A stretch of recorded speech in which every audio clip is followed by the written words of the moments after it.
pengaruhnya bagi masyarakat beserta pengikut-pengikutnya atau penganutnya. Nah, untuk mengenal lebih lanjut tentang ideologi ini, berikut akan dikemukakan oleh paham-paham dunia, baik itu yang masih bertahan membasis di masyarakat dunia maupun yang hanya tercatat dalam politik dunia. Yang pertama adalah kapitalisme. Apa yang dimaksud dengan kapitalisme? Kapitalisme adalah suatu sistem yang sudah mulai terinstitusi pada abad ke-16 sampai abad ke-19-an, yaitu pada masa perkembangan perbankan komersial Eropa. Yang kedua adalah Marxisme. Marx ini memandang masyarakat komunis mempunyai segala sesuatunya untuk suatu kehidupan yang produktivitas atau kehidupan yang maksimal. Yang ketiga adalah sosialisme. Sosialisme merupakan suatu reaksi produksi dan sebab akibatnya. Yang keempat adalah komunisme. Komunisme ini adalah salah satu ideologi di dunia selain kapitalisme dan ideologi-ideologi lainnya. Komunisme ini lahir sebagai reaksi terhadap kapitalisme di abad ke-19-an, di mana mereka itu sangat mementingkan individu pemilik dan mengesampingkan buruh. Nah, selanjutnya yang kelima adalah anarkisme.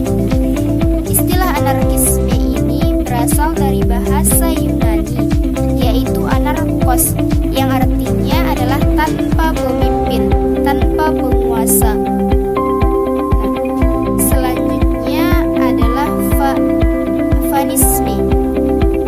Istilah fanisme ini membangkitkan kenangan tentang Adolf Hitler dan Benito Mussolini dan gambaran tentang kediktatoran totaliter di negara Jerman, Italia, dan Jepang pada masa Perang Dunia II.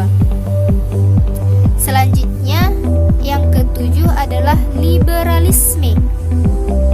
Liberalisme ini secara umum adalah mencita-citakan suatu masyarakat yang bebas, di mana di sini diartikan adalah pemikiran yang bebas atau kebebasan berpikir, keleluasan berpikir bagi para individu atau bagi setiap individu. Selanjutnya, yang kedelapan adalah konservatisme. Apa itu konservatisme? Yaitu sebuah filsafat politik yang mendukung nilai-nilai tradisional. Istilah ini berasal dari dalam bahasa Latin. Conservare, melestarikan, menjaga, memelihara, serta mengamalkannya.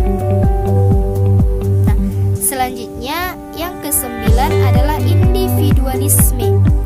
Apa itu individualisme? Individualisme ini dikenal sejak zaman konservatif. Tidak ada keyakinan atau agama yang dipaksakan pada saat itu. Selanjutnya yang ke-10 adalah nasionalisme, di mana nasionalisme ini adalah suatu paham yang menciptakan dan mempertahankan kedaulatan sebuah negara atau nation dengan mewujudkan suatu konsep identitas bersama untuk sekelompok manusia. Nah, selanjutnya yang terakhir atau yang ke-11 adalah dasar negara Indonesia, yaitu Pancasila. Nah, Pancasila ini adalah negara berdasarkan ketuhanan yang Maha Esa, di mana